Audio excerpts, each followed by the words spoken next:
બજાર કરતાં પણ ઓછા ખર્ચે એકદમ સસ્તી, સારી અને એકદમ ફ્રેશ. તો આજે હું લઈને આવી છું 2 સેવની રેસિપી. તો એમાં એક છે રતલામી સેવ અને બીજી છે આલુ સેવ. તો ફ્રેન્ડ્સ, તમને જો મારી આ રેસિપી ગમે તો લાઈક કરજો, શેર કરજો અને મારી ચેનલને સબસ્ક્રાઈબ કરજો. તો બધું જ મેજરમેન્ટ અને ટિપ્સ ફોલો કરશો તો તમારી સેવ પણ એકદમ બજાર જેવી જ ક્રિસ્પી અને એકદમ ટેસ્ટી બનશે. જય અંબે, જય શ્રી કૃષ્ણ મિત્રો. કુમુસ કિચનમાં તમારું સ્વાગત છે. તો ચાલો રેસિપી સ્ટાર્ટ કરી લઈએ. તો રતલામી સેવ બનાવવા માટે આપણે એક મસાલો તૈયાર કરી દઈશું. તો આપણે એક ગ્રાઇન્ડર જાર લઈ લેવાનું છે. તેમાં મરી, લવિંગ, અજમો અને મરચાંના જે બીજ આવે છે તે આપણે એડ કરી અને આપણે તેને ગ્રાઇન્ડ કરી લઈશું. બધી જ વસ્તુને આપણે સારી રીતે ગ્રાઇન્ડ કરી લેવાની છે અને તેનું એકદમ પાવડર ફોર્મ તૈયાર કરી લેવાનું છે. હવે આપણે એક બાઉલ લઈશું. તેમાં મેં 3 કપ જેટલું બેસન એડ કરેલું છે અને 2 ટેબલસ્પૂન જેટલો ચોખાનો લોટ એડ કરેલો છે. એ બધી જ વસ્તુને આપણે ચાળી લેવાનું છે. જ્યારે પણ આપણે સેવ બનાવી હોય ત્યારે બેસનને ચાળીને જ લેવાનું છે અને બેસન હંમેશા જ્યારે સેવ બનાવી હોય ત્યારે જ ચાળવાનું. બેસનને ચાળી લીધા પછી આપણે તૈયાર કરેલો મસાલો એડ કરીશું. તેને પણ સારી રીતે ચાળી લઈશું અને પછી તેમાં થોડા મસાલા એડ કરીશું. તો અહીંયા મેં હળદર, મરચું, હિંગ અને સ્વાદ પ્રમાણે મીઠું લીધું છે અને બધી જ ડ્રાય ઇન્ગ્રીડિયન્ટ્સને આપણે સારી રીતે મિક્સ કરી લેવાની છે. તો આ રતલામી સેવ બહારથી એકદમ ક્રિસ્પી અને ખાવામાં એકદમ સોફ્ટ હોય છે અને રતલામી સેવનો ટેસ્ટ થોડો સ્પાઇસી હોય છે. તો તીખાશનું પ્રમાણ તમે પ્લસ માઇનસ કરી શકો છો. તો અહીંયા બેસન અને મસાલા સારી રીતે મિક્સ થઈ ગયા છે. હવે આપણે તેમાં તેલ એડ કરીશું. તો અહીંયા મેં 3 કપ બેસનની સામે 1/4 કપ જેટલું તેલ લીધેલું છે. તો અહીંયા બેસન અને તેલને આપણે સારી રીતે મિક્સ કરી લેવાનું છે અને તમે જોઈ શકો છો કે એકદમ ક્રમ્બલ ટેક્સચર તૈયાર થઈ ગયું છે. હવે આપણે તેમાં પાણી એડ કરી અને લોટ બાંધી લઈશું.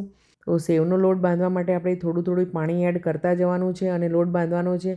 અહીંયા એકદમ બધું જ પાણી નથી નાખી દેવાનું અને લોટ બાંધ્યા પછી હું તમને કહીશ કે મારે ટોટલ કેટલા પાણીની જરૂર પડી. તો અહીંયા 3 કપની સામે મારે 3/4 કપ જેટલા પાણીની જરૂર પડી છે. તો તમે જોઈ શકો છો કે આપણો લોટ સારી રીતે બંધાઈ ગયો છે. અહીંયા રતલામી સેવ માટેનો આપણો સોફ્ટ લોટ તૈયાર થઈ ગયો છે. હવે આપણે તેના 2 ભાગ કરી લેવાના છે. અહીંયા લોટના 2 સરખા ભાગ કરી લઈશું અને સેવને સોફ્ટ બનાવવા માટે તેમાં થોડું થોડું પાણી એડ કરતા જઈશું. અહીંયા લોટ ઉપર થોડું થોડું પાણી સ્પ્રિંકલ કરતા જવાનું છે અને લોટને સારી રીતે મિક્સ કરતા જવાનું છે. તો તમે જોઈ શકો છો કે લગભગ 3 થી 5 મિનિટમાં જ મેં આ લોટને સારી રીતે મિક્સ કરી અને સોફ્ટ કરી લીધો છે. તો અહીંયા મારે આ લોટને સોફ્ટ કરવા માટે લગભગ 1 થી 2 ટીસ્પૂન જેટલું જ પાણીની જરૂર પડી હતી. તમે જોઈ શકો છો કે સેવ બનાવવા માટે આપણો સોફ્ટ લોટ રેડી થઈ ગયો છે. હવે આપણે બીજા ભાગને પણ થોડું થોડું પાણી સ્પ્રિંકલ કરી અને એ રીતે જ સોફ્ટ કરી લઈશું. અહીંયા સેવના સંચાને આપણે સારી રીતે ગ્રીસ કરી લેવાનો છે અને સેવ પાડવા માટે મેં મીડિયમ સાઇઝની જાળીનો યુઝ કર્યો છે. હવે આપણે તેમાં સેવનો લોટ એડ કરી દઈશું. તો ફ્રેન્ડ્સ, અહીંયા તમને યાદ કરાવી દઉં કે તમે મારી ચેનલને સબસ્ક્રાઈબ ન કરી હોય તો સબસ્ક્રાઈબ કરી લેજો અને ફેસબુક અને ઇન્સ્ટાગ્રામ પર મારા પેજને ફોલો કરજો. અહીંયા સેવને ફ્રાય કરવા માટે મેં તેલ ગરમ થવા મૂકી દીધું છે. તમે જોઈ શકો છો કે આપણું તેલ ગરમ થઈ ગયું છે. હવે આપણે તેમાં સેવ પાડી દઈશું. અહીંયા સેવને આપણે 3 થી 4 મિનિટ માટે મીડિયમ હીટ ઉપર જ એને ફ્રાય થવા દેવાની છે અને પછી તેને પલટાવી દઈશું અને બીજી સાઈડ ઉપર પણ 1 થી 2 મિનિટ માટે તેને ફ્રાય થવા દઈશું. અહીંયા લગભગ 2 થી 3 મિનિટ થઈ ગઈ છે અને તમે જોઈ શકો છો કે આપણી સેવ સારી રીતે ફ્રાય થઈ ગઈ છે. તો હવે આપણે તેને પ્લેટમાં કાઢી લઈશું.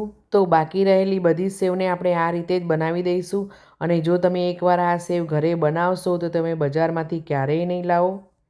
બહારથી ક્રિસ્પી અને ખાવામાં એકદમ સોફ્ટ આપણી રતલામી સેવ તૈયાર છે. તો તમે જોઈ શકો છો કે ફક્ત 3 કપ લોટમાંથી આપણે કેટલી બધી સેવ બનાવી દીધી છે. તો તમે ઘરે ચોક્કસથી ટ્રાય કરજો. રતલામી સેવ બનાવવાનું બધું જ મેજરમેન્ટ મેં મારા આ વિડીયોમાં આપેલું છે. તો તમે જોઈ શકો છો કે કેવી સરસ ક્રિસ્પી બની છે. તેનો અવાજ તમે સાંભળી શકો છો.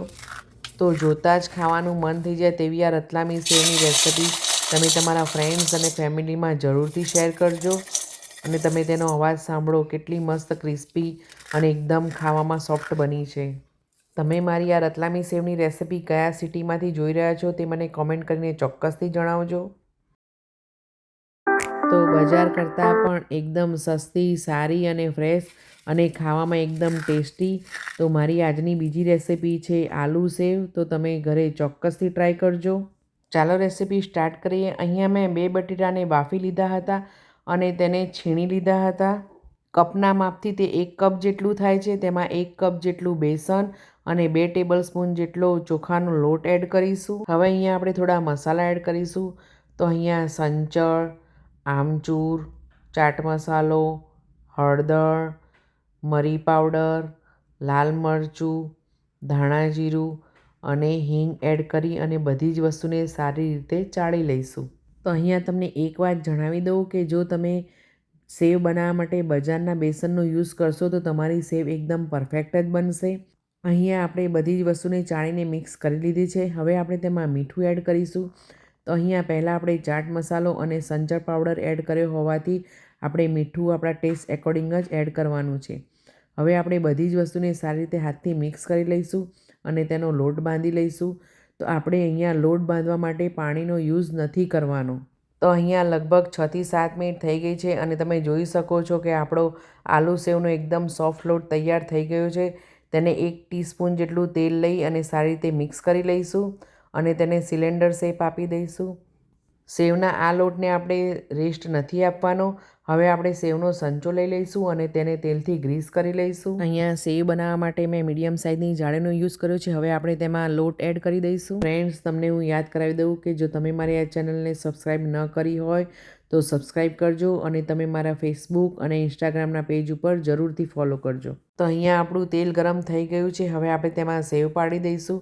તો અહીંયા સેવને આપણે મીડિયમ હીટ ઉપર જ ફ્રાય કરવાની છે. અહીંયા સેવને આપણે 2 થી 3 મિનિટ માટે મીડિયમ હીટ ઉપર જ ફ્રાય કરીશું અને 2 થી 3 મિનિટ પછી તેને આપણે પલટાવી દઈશું અને બીજી સાઈડ ઉપર પણ તેને 1 થી 2 મિનિટ માટે ફ્રાય કરી લઈશું અને થોડો ગોલ્ડન કલર આવે એટલે તેને પ્લેટમાં કાઢી લઈશું. આ રીતે આપણે બધી જ સેવને મીડિયમ હીટ ઉપર જ ફ્રાય કરી લેવાની છે અને તમે જો એકવાર આ સેવ ઘરે બનાવશો તો તમે બજારમાંથી આલુ સેવ ક્યારેય નહીં લાવો.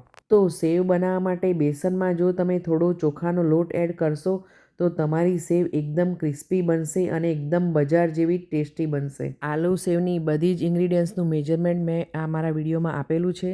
હવે સેવને ટેસ્ટી બનાવવા માટે આપણે એક મસાલો તૈયાર કરીશું.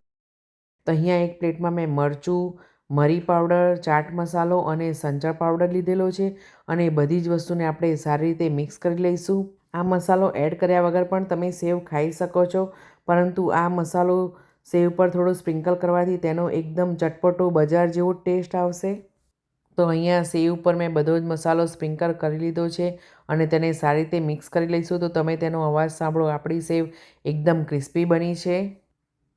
તો જોતાં જ ખાવાનું મન થઈ જાય તેવી આ આલુ સેવની રેસિપીને તમે તમારા ફ્રેન્ડ્સ અને ફેમિલીમાં જરૂરથી શેર કરજો. જો તમને મારી આ આલુ સેવની રેસિપી ગમી હોય તો લાઈક કરજો, શેર કરજો અને મારી ચેનલને સબસ્ક્રાઈબ કરજો. તો ફ્રેન્ડ્સ, તમે મને ફેસબુક, ઇન્સ્ટાગ્રામ, યુટ્યુબ અને ટિકટોક ઉપર પણ ફોલો કરી શકો છો. તો તમે મને ચોક્કસથી ફોલો કરજો. તો હવે આપણે મળીશું નેક્સ્ટ રેસિપીમાં. ત્યાં સુધી જય શ્રી કૃષ્ણ ફ્રેન્ડ્સ.